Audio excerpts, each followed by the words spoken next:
Hello बच्चों, आज की इस कक्षा में फिर आप सभी का स्वागत है। रत्नाकर का हमें उद्धव शतक नहीं पढ़ना था, बल्कि उसकी जगह गंगा अवतरण पढ़ना है। वो तुम्हारे कोर्स से इस बार कम हो गया है। इसमें जब सगर के पुत्रों के उद्धार के लिए जो भागीरथ जो है तपस्या करके गंगा को स्वर्ग से उतार कर पृथ्वी पर लाए हैं, उस समय का वर्णन किया गया है। निकष कमंडल तय उमंड नव मंडल खंडति। ब्रह्मा जी के कमंडल से निकल करके गंगा जो है पूरे आकाश मंडल को खंडित करते हुए उमड़ करके धाई धार अपार वेग से उसकी धारा जो है अपार बहुत अधिक तेज वेग के साथ वायु विहंडति, वायु को खंडित करती हुई तोड़ती हुई, भयो घोर अति शब्द धमक से त्रिभुवन तर्जे। उसके चलने से, उसकी तेज धारा के चलने से अत्यधिक भयंकर शब्द हुआ। उसकी धमक से तीनों लोग जो हैं वो थरथराने लगे या कांप गए। माँ मेघ मिल मनहु एक संग सब गरजे। ऐसे लग रहा था जैसे प्रलयकाली जो बादल हैं, प्रलयकारी जो बादल होते हैं, वो एक साथ मिलकर के सब गरज पड़े हों। निज दरेड़ से पौन पटल रति फैरावत। अपनी रगड़ से वो वायु के पटल को, वायु रूपी पर्दे को फाड़ती हुई सुरपुर के अति सघन घोर घन घसी गहरावत, अत्यधिक गर्जन के साथ में देवलोक से जो है वो नीचे की तरफ बढ़ी। चली धार धुध करे, कोलाहल करती हुई धरा दिशि काटती कावा, चक्कर काटती हुई पृथ्वी की दिशा की तरफ बढ़ी। सगर सुतन के पाप ताप पर बोले धावा। राजा सगर के पुत्रों के पापों पर धावा बोलने के लिए, उनको नष्ट करने के लिए वो पृथ्वी की तरफ बढ़ी। स्वाति घटा गहराति मुक्ति पाने सो पूरी। ऐसा मालूम पड़ रहा था उसकी आभा को देख करके कि मोतियों की आभा के समान जो है स्वाति नक्षत्र की जो बूंदें हैं वो घुमड़ती हुई एक साथ बादल बरस रहे हों और उनकी आभा सुशोभित हो रही हो। केंद्र आवत जुकति शुभ्र आभा रुचिरूरी, या ऐसा मालूम पड़ रहा था सुंदर मोतियों की जो आभा है वो झुकती हुई, या जो ज्योति जो है सुंदर सफ़ेद ज्योति जो है वो पृथ्वी की तरफ झुक गई हो। मीर मकर जल व्यालन के चल चिलक सुहाई। जो मछलियां हैं, मगरमच्छ हैं, या जो जल के और भी अधिक पशुभूत उसमें रहने वाले जो जानवर हैं, उनकी चमक से, सुंदर जो चमक है, सो जन चपला चंचमाते चंचल छाप जाए, उनकी चंचल छवि से वो गंगा जो है वो और अधिक सुशोभित हो गई है। और अधिक उनको चमक को देख करके उन जल में जो जीव हैं उनकी चमक को देख करके ऐसे मालूम पड़ रहा है बिजली जो है और अधिक चंचल होकर के चमक रही है। रुचि रजतमय के बितान तान्यो अति, इस तरह ऐसे मालूम पड़ रहा है जैसे किसी ने सुंदर चांदी जैसा जो है बिस्तर तान दिया हो।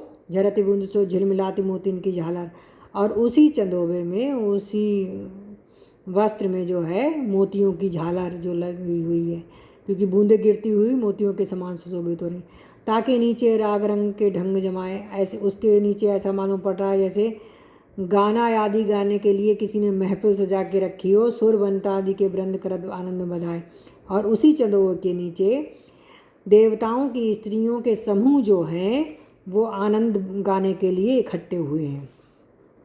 कबो सुधारा पार वेग नीचे को धावे, कभी जो है धारा अत्यधिक वेग के साथ नीचे की तरफ आती है। हर हराती लहलाती सहस योजन चल जावे, और लहराती हुई हर हर की आवाज़ करती हुई जो है योजन तक की समय दूरी पार कर लेती है। मन विधि चतुर किसान पौन निज मन को पावत।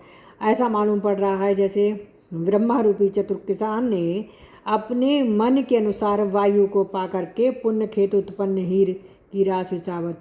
पुण्य रूपी खेतों में उत्पन्न जो अनाज की फसल है उसको साफ करने का प्रयास कर रहा है। जैसे अनाज साफ करा जाता है तेज वायु के चलने पर, ऊपर से डालकर उसका भूसा आदि निकल जाता है, ऐसे ही जो है गंगा के गिरने से जो है वैसा ही दृश्य दिखाई दे रहा है।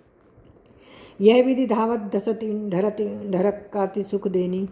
ऐसी ही तरह ब्रह्मा के द्वारा जो छोड़ी गई गंगा है वो दौड़ती हुई, नीचे की तरफ धंसती हुई, ढलकती हुई और ढलती हुई जो है सुख प्रदान करने के लिए लोगों के मनो संवारती सुरपुर की सुगम निशिनी। ऐसा मालूम पड़ रहा है जैसे उसने लोगों के लिए पृथ्वी लोक से देवताओं की नगरी तक जाने के लिए सुंदर और सरल सीढ़ी बना दी हो।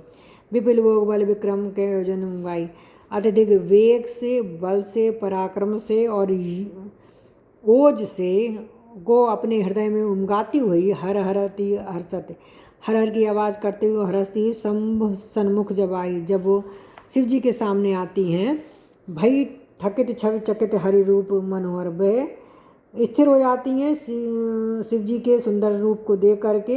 है आनहि के प्राण रहे तन धरे धरोहर, जो प्राण अभी तक उनके अंदर धरोहर के रूप में थे वो अब किसी और के हो जाते हैं।